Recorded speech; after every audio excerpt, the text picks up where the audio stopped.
All right, everyone, buckle up, because today's deep dive is a wild one. You sent this document our way, Argentina Coltan, Comando sur, IRY Despues.pdf, and let me tell you, it's got it all. Hidden treasures, cutting-edge tech, global power plays. We're talking about the kind of stuff that could rewrite the future. And you're spot on to be digging into this. This isn't just some obscure geological report. It's about resources that are more vital to the 21st century than most people realize. And Argentina, well, they're sitting in a very interesting position, to say the least. What I find fascinating is how this document doesn't just jump into the present. It actually takes us all the way back to the 1950s to Juan Perón's government. You wouldn't necessarily think of Argentina in the 50s as being on the cutting edge of, well, anything.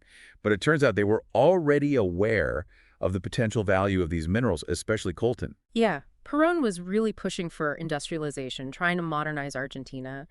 And even back then, there was a sense that these resources, coltan included, could be a major part of that. Of course, the world's focus on coltan has shifted a bit geographically since then, but the importance of it, that hasn't changed one bit. Especially when you consider tantalum, right? That's the element within coltan that's really revolutionized our gadgets. I bet most people listening don't realize it's a big reason why our smartphones and laptops can be so small and powerful. You're telling me, remember those old brick phones? Tantalum is a key part of what allows for those super slim designs without sacrificing any processing power. So it's like the magic ingredient. Well, magic might be pushing it, but it's definitely crucial. Tantalum goes into those tiny capacitors that regulate energy flow in electronics. Basically, it lets us have it all: compact size and serious power. Okay, that makes sense. But I have to admit, thinking about coltan always brings up some, well, darker thoughts. The document doesn't shy away from the conflict in the Democratic Republic of Congo, and honestly, the human cost of mining coltan there is just devastating. It's a stark reminder that progress often comes at a very high price. You're absolutely right. The situation in the DRC is a tragic example of what can happen when these resources are exploited without any regard for human rights or ethical practices. It's a cautionary tale, for sure, and it's something that we need to keep in mind as we explore Argentina's potential role in all of this. Because the thing is, according to this document, Argentina might actually have some of the purest coltan deposits in the world. We're talking game-changer territory here. Yeah, potentially huge. The document specifically mentions the Sierras of Cordoba, where they found coltan with a purity level close to 100%. It's almost unheard of. But, and this is where things get really interesting, this deep dive goes way beyond just coltan. You're talking about rare earths.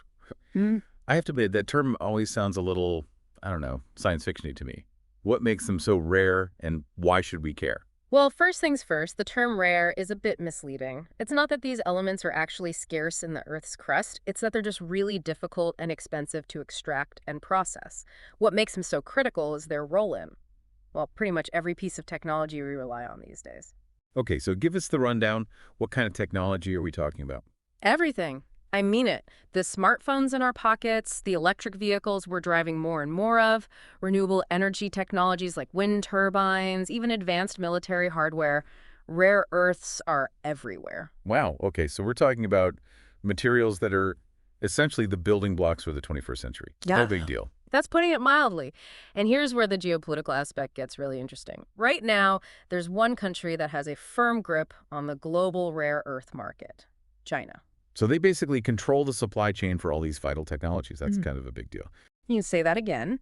And the demand for these elements is only going to increase in the coming years. So naturally, there's a race going on for other countries like Argentina to explore and potentially exploit their own reserves. It's like the gold rush of the 21st century, except instead of gold, it's these obscure elements most people have never even heard of. So it sounds like Argentina is standing on the edge of a massive opportunity. But like with any gold rush, I'm guessing there's some serious risks involved too. Exactly. And that's why your interest in this document is so timely. Argentina's next steps could have ripple effects far beyond their own borders.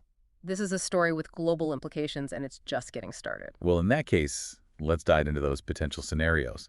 Because this document doesn't hold back on exploring the possibilities or the potential pitfalls. Right. Absolutely.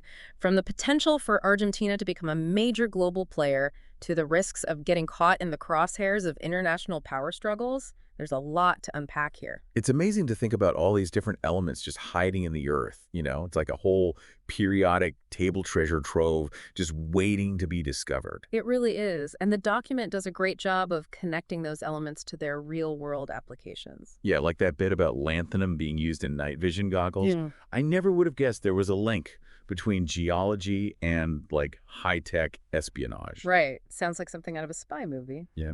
Then you've got neodymium, which is crucial for those super strong magnets they use in everything from electric car motors to, well, missile guidance systems. Okay, so now we're talking about applications that could impact, like, both everyday life and the global balance of power. Exactly. And let's not forget europium, that vibrant color you're seeing on your phone screen right now. You can thank europium for that. Get out. I had no idea. So what is erbium involved in making sure this information gets from your screen to mine? Bingo. Erbium amplifies signals in fiber optic cables, which, as I'm sure you know, are the backbone of the internet. Without it, global communication as we know it would be significantly slower. Wow. Okay, so we've got lanthanum, neodymium, europium, erbium. It's incredible how these elements that most people never even heard of are woven into, like, the very fabric of our modern world. What about that mysterious samarium you mentioned earlier? What's its claim to fame? Samarium. Yeah, that one's used in some seriously powerful magnets. We're talking the kind they use in wind turbines, electric vehicles, and, to be honest, some pretty advanced military tech, too. Okay, so are you saying Argentina is basically sitting on a stockpile of elements that could be crucial to fighting climate change, but also, like, potentially fueling an arms race at the same time? It's a dichotomy this document doesn't shy away from, and it underscores just how significant Argentina's decisions are here. They could be a leader in renewable energy. Or get caught up in a whole different kind of power struggle. Exactly. And it all comes back to one central question. How will Argentina choose to wield this influence? Because one thing's for sure, the world is watching. And according to this document, there are a few different ways this whole thing could play out, each with its own set of potential benefits and risks. It's true. This isn't just about what's in the ground. It's about navigating the complex world of geopolitics in the 21st century. So let's break down those scenarios, starting with the most straightforward one, Argentina going it alone. What would that look like in practice? Well, on the surface, the idea of Argentina being completely self-reliant, extracting, processing, profiting from these resources all on their own, it's definitely appealing. Yeah, it's like the ultimate declaration of economic independence, right? Sure. But could they actually pull it off? That's the million-dollar question. Developing a rare earth industry from scratch is incredibly complex and requires a massive investment. An investment that Argentina might not be able to make on its own. That's one hurdle. And even if they have the raw materials, they'll need to build the infrastructure and, just as importantly, get the technical know-how. That takes time and money. So going it alone might sound good in theory, but be a lot tougher in reality. What about the other end of the spectrum? Partnering with foreign companies. That's the other major scenario the document explores, and it's got its own set of pros and cons. Because, let's be real, not all foreign investors are created equal. Exactly, and the document names a few potential suitors who are already sniffing around Argentina's rare earth potential. So who are these potential partners? Who are the big players hoping to get a piece of Argentina's rare earth action?